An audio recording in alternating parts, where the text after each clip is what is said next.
बिस्मिल्लाहिर्रहमानिर्रहीम अस्सलाम वालेकुम। Welcome back to your channel aspirant. My name is Bashir ji. और आज की इस वीडियो के अंदर हम रिव्यू एक्सरसाइज चैप्टर नंबर 4 के नेक्स्ट क्वेश्चन को डील करने जा रहे हैं। अगर प्रीवियस लेक्चर की बात की जाए तो उसके अंदर मैं बेसिकली क्वेश्चन नंबर 8 तक जितने क्वेश्चन को कवर कर लिया था। तो आज की वीडियो में हम क्वेश्चन नंबर 8 से ऑनवर्ड क्वेश्चन को डील करने जा रहे हैं। तो स्टार्ट करते हैं अपनी वीडियो को बगैर टाइम को वेस्ट किए और आते हैं सेकंड की तरफ। तो बेसिकली हम क्वेश्चन नंबर 8 की स्टेटमेंट को पढ़ें तो हमारे पास लिखा हुआ है कि find arithmetic mean between 10 1 divided by 2 and 25 1 divided by 2। तो हमने इनके दरमियान अरिथमेटिक मीन फाइंड करनी है। तो सबसे पहले हम देख लेते हैं कि what is formula of arithmetic mean. तो हमारा अरिथमेटिक मीन के फार्मूले की बात कर लेते हैं। तो अरिथमेटिक मीन का हमारा फार्मूला क्या था कि a dot m is equal to a plus b divided by 2। ये अरिथमेटिक मीन का फार्मूला था। अब इस फार्मूले को यूज कर लेते हैं। तो अगर बात की तो अरिथमेटिक मीन के अंदर हमारे पास दो वैल्यू गिवन होती है, एक की और एक बी की। तो मेरे पास क्वेश्चन में मेंशन है कि मेरे पास आ रहा है 10 1 divided by 2 and 25 1 divided by 2। तो ये हमारे पास a हो जाएगा और ये हो जाएगा b। तो हमने अरिथमेटिक मीन का फॉर्मूला क्या पढ़ा था? Arithmetic mean is equal to a plus b divided by 2। a की वैल्यू फाइंड कर लेते हैं। 2 को सामने लेके गए 20 21 divided by 2 plus 51 divided by 2 divided by 2 ये आ जाएगा। जिसको हम फर्दर करें तो ऊपर एलसीएम ले लेंगे तो 2 आ जाएगा। तो आ जाएगा 21 प्लस 51 डिवाइडेड बाई 2। जिसको हम फर्दर करेंगे तो 51 और 21 कितना हो जाएगा? 72 डिवाइडेड बाई 4। इसको फर्दर सॉल्व कर लेते हैं। अब हम अगर 4 के टेबल की बात करें तो क्या होता है? 4 1 द 4 4 1 द 4 4 3 द क्या चीज आ जाएगा और 4 8 द 32। तो कितना आंसर आ जाएगा? 18। तो बेसिकली जो हमारे पास क्वेश्चन नंबर 8 का जो आंसर आ रहा है वो कितना आ रहा है? 18। अरिथमेटिक मीन जो हमारे पास ए और बी के दरमियान निकल रही है वो कितनी आ रही है? 18। तो बेसिकली अगर हम फर्दर क्वेश्चन में मूव करें तो क्वेश्चन नंबर 9 की स्टूडेंट ने लिखा होगा find 3 number of geometric progression whose sum is 29। तो हमारे पास एक ज्योमेट्रिकल प्रोग्रेशन के 3 नंबर है जिनका सम हमारे पास 29 है और प्रोडक्ट 216 है। हमने फाइंड नहीं करना है, हमने सीरीज फाइंड करनी है कि वो पहले 3 टर्म होंगी क्या। तो अगर हम स्टार्ट करें क्वेश्चन को, तो अगर हम क्वेश्चन को स्टार्ट करें तो हमारे पास आया कि find 3 number of geometric mean whose sum is 28। तो हमारे पास ज्योमेट्रिकल प्रोग्रेशन के हमारे पास सीरीज क्या होती है? अगर मैं फर्स्ट वैल्यू ले लूंगा तो मैं क्या देता हूँ कि जो हमारे पास पहला टर्म आ रही है वो हमारे पास आ रही है a divided by r, second क्या हो जाएगी a एंड थर्ड क्या हो जाएगी a r। क्योंकि हमारे पास अरिथमेटिक ज्योमेट्रिकल प्रोग्रेशन का फार्मूला क्या होता है? उसके बाद बेसिकली हम क्वेश्चन नंबर 9 की तरफ आ जाते हैं जिसका लिखा होगा find 3 number of geometrical progression. हमें 3 ज्योमेट्रिकल प्रोग्रेशन फाइंड करने हैं जिनका सम हमारा 26 है और प्रोडक्ट 216 है। हम इसको कैसे कैलकुलेट कर लेते हैं? अब हमारे पास लिखा है 3 नंबर ऑफ ज्योमेट्रिकल प्रोग्रेशन। तो अगर हम सीरीज की बात करें तो पहले हम सीरीज को ले लेते हैं a divided by r, second one is a and third one is ar। अब हम इसको कैसे फाइंड करें? हमारे पास अरिथमेटिक ज्योमेट्रिकल प्रोग्रेशन का फॉर्मूला होता है a is equal to a1 r and -1। अब इसके थ्रू इसको हम कैलकुलेट कर लें तो हमारे पास 3 सीरीज ये आ रही है। ठीक है, अब हमारे पास लिखा था कि जो हमारे पास 3 ज्योमेट्रिकल प्रोग्रेशन है, मैंने एक सीरीज लिख दी है जिसका सम हमारे पास कितने हैं? 29। मैं कहा लूंगा कि a divided by r plus a ar is equal to 26। ये हमारे पास आ गया सम, जिसको मैं इक्वेशन नंबर 1 का नाम देता हूँ।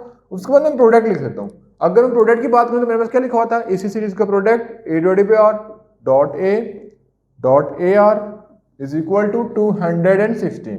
ये आ जाएगा इक्वेशन नंबर 2।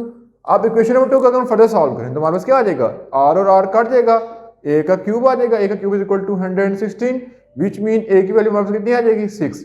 तो हमारे पास a की वैल्यू आ गई 6। अब मेरे पास रहती है r की वैल्यू। तो अगर मैं इक्वेशन नंबर 1 में पुट करूंगा, मैं पुट करूंगा putting value of a in equation number 1। अब इक्वेशन नंबर 1 में इसकी वैल्यू पुट कर लो तो देखते हो मेरे पास क्या आता है। तो जब इसकी वैल्यू पुट करूंगा तो मेरे पास जहां जहां पे भी a है वहां पे मैं लिख दूंगा 6। तो मेरे पास आ जाएगा 6 divided by r plus 6r is equal to 26। जिसको अगर फर्दर करूं तो डिवाइड में r है तो r को सबसे मल्टीप्लाई कर लूंगा तो यहाँ पे आ जाएगा 6 प्लस 6r प्लस 6r का स्क्वायर प्लस 26 मल्टीप्लाई बाई 6 ये आ जाएगा। ठीक है, जिसको फर्दर कंटिन्यू कर लेते हैं। बेसिकली यहाँ तक करने के बाद अगर देखा है तो इस साइड पूरे में हमारे पास 6 कॉमन आ रहा है। तो ठीक है, तो मैं यहाँ पे अगर मैं पूरी दूसरी क्वेश्चन में 2 से डिवाइड करूँ तो मेरे पास आ जाएगा 3 डिवाइडेड बाई r। ठीक है, यहाँ पे आ जाएगा 3 प्लस थोड़ा सिंप्लीफाई करूँ 3r इज इक्वल टू 13। तो आई होप सभी चीज़ों को समझ आया क्योंकि मैंने यहाँ से 3 कॉमन ले लेके 2 कॉमन ले लेके वहाँ पे काट दिया। अब मेरे पास डिवाइड में r है तो r को सबसे मल्टीप्लाई करूँगा तो मेरे पास आ जाएगा 3 प्लस 3r प्लस 3r का square is equal to 13r। अब 13 अंदर प्लस में इधर आगे क्या हो जाएगा? माइनस में, तो आ जाएगा 3r का square minus 13r plus 3r plus 3 equal to 0 which mean 3r का स्क्वायर, फिर minus 10r plus 3 equal to 0। अब मेरे पास एक क्वाड्रेटिक इक्वेशन आ गई है, तो हम इस पे कंप्लीटिंग स्क्वायर क्वाड्रेटिक फार्मूला या फैक्टराइजेशन को भी एक चीज अप्लाई करें तो हमारे पास की वैल्यू आ जाएंगी। तो मैं अगर फैक्टर अप्लाई करूं तो ऐसा कौन सा टेबल है जिसको मल्टीप्लाई करूं तो मेरे पास आता है बेसिकली 9 और प्लस माइनस करूं तो उधर कर लेते हैं। तो हम इसमें फैक्टराइजेशन अप्लाई कर लेंगे तो ऐसा टेबल देखेंगे जिसको मल्टीप्लाई करें तो हमारे पास 9 है और प्लस माइनस करें तो 10 आ जाएगा। तो 9 वन जा 9 तो आ जाएगा 3r का square minus 9r minus r plus 3। अगर पहले दो फैक्टर में देखा जाए तो पहले दो में हमारे पास क्या कॉमन आ रहा है 3r, तो हमारे पास आएगा 3r is equal to r minus 3 and last में माइनस 1 कॉमन आ रहा है तो आ जाएगा r माइनस 3। जिसे हम फर्दर वैल्यू कैलकुलेट करें तो r is equal to 1 divided by 3 आ रहा है और r is equal to 3r है। ठीक है, अब मेरे पास r is equal to 1 divided by 3r है और r is equal to 3r है। तो बेसिकली मेरे पास अगर वहां पे बात की तो मेरे पास सीरीज लिख लेता हूँ, ठीक है, जिसके अंदर मैंने वैल्यू पुट करनी है। तो मेरे पास जो ज्योमेट्रिकल सीरीज थी वो थी ar comma a comma ar। अब इसको दो बार लिख रहा हूँ क्योंकि मेरे पास r की वैल्यू दो बार आ रही है, फिर ar comma a comma ar। ठीक है, अगर मैं a की वैल्यू की बात करूँ तो a की वैल्यू मेरे पास कितनी थी 6 और r की पहले मैं पुट कर रहा हूँ r इज इक्वल टू 3 और यहाँ पुट करूंगा r is equal to 1 divided by 3। अब इसको पुट करके देख लेता हूँ। ठीक है, अब मैं अगर मैं पुट करूँ अब मेरे पास a की वैल्यू कितनी थी, तो अगर मैं बात करूँ तो a की वैल्यू मेरे पास आ रही थी 6 डिवाइडेड बाई r कितना था 3, फिर a की वैल्यू कितनी थी 6, फिर कॉमा a की वैल्यू कितनी थी 6 और r की थी 3। मेरे पास कितना बनता है 2 6 18। तो यहाँ से ये बन रहा है। अगर मैं इनको ऐड करूँ तो मेरे पास सम कितना था 26, 18 प्लस 6 कितना हो जाएगा बेसिकली आप लोगों को पता है 24 प्लस 2 26, इससे ही बन रहा है। अब इसे देख लेते हैं। अब मेरे पास a की वैल्यू कितनी थी 6 डिवाइडेड बाई 1 डिवाइडेड बाई 3, फिर 6 फिर 6 मल्टीप्लाई 1 डिवाइडेड बाई 3। देखते हैं दोनों साइड से सेम आता है कि नहीं। तो 3 ऊपर चलेगा तो आ जाएगा 18, यहाँ पे आ जाएगा 6 और यहाँ पे आ जाएगा 2। अगर इनको मल्टीप्लाई करूँ या ऐड करूँ मेरे पास प्रोडक्ट भी 26 आ रहा है और मल्टीप्लाई भी आ रहा है। ठीक है, तो ये चीज सेटिस्फाई हो रही है। तो बेसिकली क्वेश्चन नंबर 9, इसके बाद हम मूव करते हैं क्वेश्चन नंबर 10 की तरफ। उसको बेसिकली हम नेक्स्ट क्वेश्चन में मूव करेंगे। नेक्स्ट क्वेश्चन में लिखा हुआ है कि how many odd integral beginning with 15। अब हमारे पास odd integral mean odd number लेने हैं, लेकिन जो बिगिनिंग मीन स्टार्टिंग वाला जो नंबर है जो इसको हम a की वैल्यू देते हैं वो हमारे पास कहां स्टार्ट हो रही है 15 से। ठीक है, must be taken for their sum to be equal to 975। यानी हम जो है ऑड नंबर 15 से स्टार्ट करें तो हम आगे कितने ऑड नंबर लेंगे जिनका हम सम करेंगे तो वो 975 आएगा। तो इसको देख लेते हैं कि हमने कितने ऑड नंबर फाइंड करने हैं। तो हमारे पास सम ऑफ सीरीज में पता है, सम ऑफ सीरीज हमारे पास कितनी है 975 और ऑड नंबर हमारे पास बिगिनिंग से स्टार्ट हो रहा है 15 से। तो हम सीरीज जनरेट कर लेते हैं। तो सीरीज में हमारे पास क्या हो जाएगी 15 17 19 ये कंटिन्यू होंगे। अब हमने क्वेश्चन में फाइंड करने कि कितने ऑड नंबर को हम ऐड करें 15 से जो स्टार्ट हो रहे हैं उनका आंसर 975 आ जाए। ठीक है, तो हमारे पास सीरीज आ गई है और अब हमारे पास ये कौन सी सीरीज है अर्थमेटिक सीरीज है। ठीक है, उसके बाद अगर हम बात करें तो हमारे पास एस ऑफ एन का फॉर्मूला क्या था n divided by 2a1 plus n minus 1 d। तो सबसे पहले अगर फॉर्मूले की बात करें तो हमारे पास n फाइंड करना, what we are going to find, we are going to find n। तो बाकी चीजें देख लेते हैं कि हमारे पास गिवन है कि नहीं। तो अगर हम बात करें तो s ऑफ n हमारे पास गिवन है कितना है 975। अगर मैं a की बात करूं जो कि मेरे पास था 15 और अगर मैं डिफरेंस की बात करूं तो हर सीरीज के दरमियान ऑड नंबर डिफरेंस कितने का होता है 17 में 15 कर देंगे तो 2 का डिफरेंस आ जाएगा। यहां तक करने के बाद अब इस फॉर्मूले के अंदर हम वैल्यू को इंप्लीमेंट कर लेते हैं। ठीक है, अब हम यहां पे लिख रहे हैं to calculate and to calculate and. ठीक है, अब n को कैलकुलेट करने के लिए क्या करेंगे कि जहां जहां पे हमारे पास वैल्यू हमारे पास मेंशन है उसको पुट कर लेंगे। अब s of n is equal to n divided by 2a1 plus n minus 1 d ये फॉर्मूला था। तो अगर हम फॉर्मूले की बात करें तो हमें s ऑफ n पता है जो कि कितना था 975। ठीक है, यहां पे जाएगा 975। ठीक है, उसके बाद अगर हम n देखें तो n में पता नहीं, हमें n को फाइंड करना है डिवाइडेड बाई 2, फिर 2a1 की हमें वैल्यू पता है कितनी आती है 15 प्लस n माइनस 1 d की वैल्यू पता कितनी थी 2। ठीक है, जब इसको फर्दर करेंगे तो 975 या 2 से डिवाइड हो जाएगा क्या हो जाएगा मल्टीप्लाई, तो आ जाएगा 2 multiply 975 is equal to n 30 plus 2n minus 2, जिसको अगर हम फर्दर करेंगे तो 975 को देखते हैं कैलकुलेटर पे कितना आंसर आता है तो जब हम 975 को मल्टीप्लाई करेंगे तो 1950 आ जाएगा। 1950 is equal to 30n plus 2n square minus 2n, ठीक है, जिसको हम फर्दर करेंगे तो वापस क्या आ जाएगा 2n square plus 28 and minus 1950। आप इसमें क्वाड्रेटिक फॉर्मूला लगा देंगे या आपको एक तरीका बता दूंगा जिसकी मदद से हम क्वाड्रेटिक फॉर्मूला को डायरेक्टली कैलकुलेटर पे कर सकते हैं। जब इस पूरी की वैल्यू को पुट कर लेंगे तो हम देखते हैं कि हमारे पास पूरा फॉर्मूले को कैलकुलेटर में सॉल्व कर लेते हैं तो हमारे पास क्वाड्रेटिक फॉर्मूले से हमारे पास n के दो आंसर आते हैं। अब हमारे पास n के यहाँ पे दो आंसर आ रहा है, एक इज इक्वल टू 39 और दूसरा आ रहा है माइनस 25, ठीक है। तो हमारे पास सीरीज हमारे पास क्योंकि नेगेटिव नहीं है तो हम जो नेगेटिव वैल्यू को क्या कर देंगे निगलेक्ट कर देंगे, ठीक है। तो हमारे पास n की वैल्यू को रिलेट कर लिए कि अगर हम फर्स्ट जो है 15 सीरीज को 15 के बाद अगर मतलब कि 15 17 19 से आगे अगर हमारे पास 39 और टर्म आएंगे तो उनको ऐड करेंगे तो हमारे पास क्या आंसर आएगा 1975। तो बेसिकली था क्वेश्चन नंबर 10।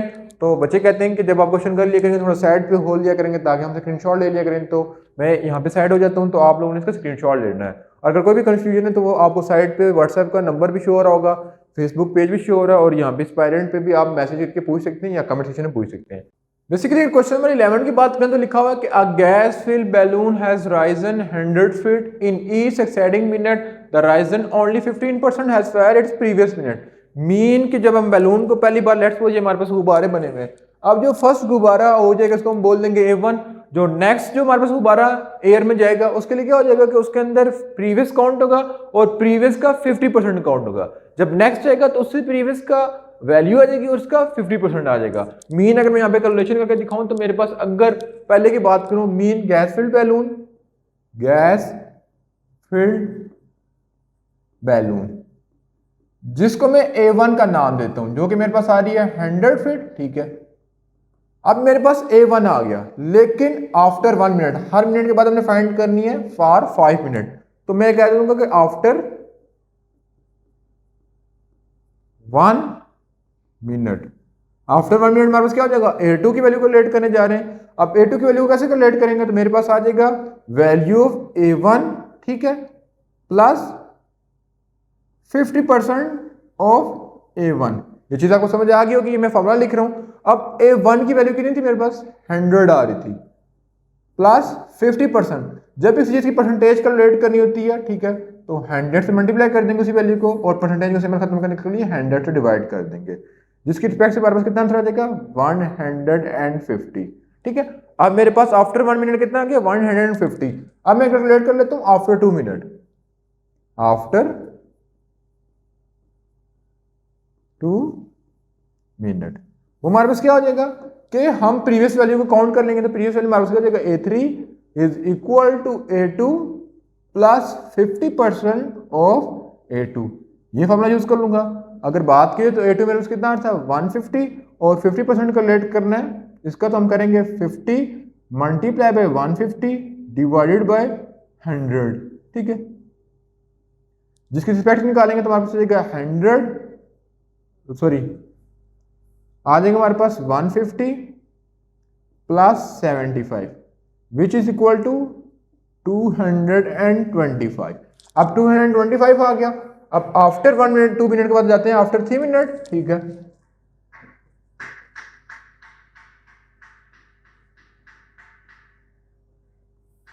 अब इसके लिए हमारे पास क्या हो जाएगा, इसके लिए हम लिख लेंगे A3 is equal to A2 plus 50% of A2 which mean A2 की वैल्यू हमारे पास कितनी आ रही थी, सॉरी हमने A4 कैलकुलेट करना था, यहाँ पे मैंने A3 लिख लिया। अब आफ्टर 3 मिनट क्या हो जाएगा कि A4 is equal to value of A3 plus 50% of A3, ये आ जाएगा। अगर हम बात करें तो A3 हमारे पास कितना था 225 प्लस 50% मीन 225 को मल्टीप्लाई कर लूंगा और 100 से डिवाइड कर लूंगा, ठीक है। तो अगर मैं इसे कैलकुलेट करूं तो हमारे पास क्या आंसर आता है इसका, तो इसका आंसर कुछ पॉइंट में आएगा, तो कैलकुलेट कर लेते हैं।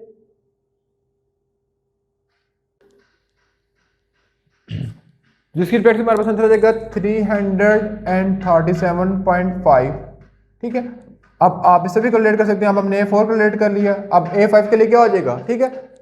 A5 के लिए हमारे पास हो जाएगा आफ्टर 4 मिनट, उसके बाद आफ्टर 5 मिनट। तो हमने A5 के लिए कैलकुलेट करना है कि how far it will rise in 5 minute, तो 5 मिनट में वो कितना राइज होगा। ठीक है, अगर मैं यहाँ पे सीरीज की बात करूँ, मेरे पास एक सीरीज जनरेट हो रही है। मेरे पास अगर A1 की बात करूँ तो मेरे पास आ रहा था 100, ठीक है। A2 की बात करूँ तो मेरे पास आता है 150, A3 मेरे पास आ रहा था 225 एंड A4 मेरे पास आता था 337.58। ठीक है, देखिए तो बेसिकली कौन सी सीरीज है। तो अगर मैं बात करूं A1 मेरे पास आ रहा है 100, अगर मैं R की वैल्यू कैलकुलेट करूं A2 डिवाइडेड बाय A1 या A3 डिवाइडेड बाय A1, तो देख लेता हूं कितनी आती है। तो A2 मेरे पास कितना था 150 डिवाइडेड बाय 100 या 225 डिवाइडेड बाय 150, देखता हूं दोनों से आंसर सेम आता है कि नहीं। तो अगर मैं बात करूं 25 के टेबल में 150 पे लेके जाएंगे तो 2 दफा आएगा और इस पे जाएगा 3 दफा। तो हमारे पास जो आर की वैल्यू दोनों सेम बन रही है तो हम कहेंगे ज्योमेट्रिकल एक सीरीज है। तो मेरे पास A1 भी आ गया और R भी आ गया। अब हमें फाइंड करना था 5 के लिए। ठीक है, अब हमने फाइंड करना था, हमने फाइंड करना था कि sum of all series after 5 minute. तो हम यहाँ पे फॉर्मूला लिख लेंगे उसका। हमारे पास सम ऑफ सीरीज का फॉर्मूला क्या था, S of n is equal to A1 और n माइनस 1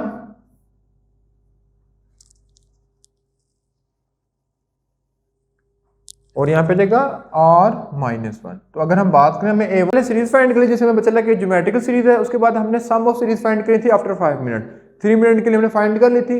अगर फर्दर करें तो हमारे पास टाइम मतलब कि टाइम था कम था और जगह भी कम थी। फिर 3 मिनट के लिए फाइंड करे तो फिर 4 मिनट के लिए, फिर 5 मिनट के लिए, फिर सम सीरीज को ऐड कर लेते तब भी सेम आंसर आता था। ठीक है, लेकिन वो बहुत ज़्यादा मुश्किल हो जाता। तो मैं इसका यहाँ पे आसान तरीका लगा रहा हूँ, मैंने फॉर्मूला लिख लिया।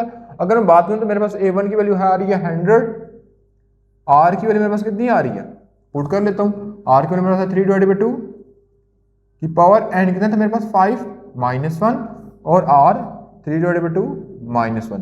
अब सारी वैल्यू को लेटर पुट कर लेता हूँ क्योंकि मेरे पास स्पेस कम है। तो जब इसको वैल्यू को लेटर पुट करूंगा तो मेरे पास आ जाएगा 200, यहाँ पे मेरे पास आ जाएगा 200 मल्टीप्लाइड 211 डिवाइडेड बाई 32। अब इसको अपने फर्दर कैलकुलेटर के में उतारना है कि इसका आंसर क्या आ रहा है। तो S ऑफ 5 हमारे पास आ जाएगा, यानी हमने 5 मिनट के लिए हमने सब सीरीज को सम कर लिया। बेसिकली ये था क्वेश्चन नंबर 11 जो कि आज की वीडियो के अंदर हमने डिस्कस किया, और ये exercise review exercise chapter number 4 के लास्ट क्वेश्चन था। इंशाल्लाह नेक्स्ट वीडियो के अंदर हम जो है वो नेक्स्ट चैप्टर के रिव्यू एक्सरसाइज को स्टार्ट करेंगे। तो सबसे पहले आपसे छोटी सी रिक्वेस्ट है कि अगर आपने चैनल को सब्सक्राइब नहीं किया सब्सक्राइब कर दें और साथ बेल आइकन को प्रेस कर दें। तो इंशाल्लाह मिलेंगे नेक्स्ट पार्ट के अंदर जिसमें हम नेक्स्ट टॉपिक को डील करेंगे। तब तक अल्लाह ने के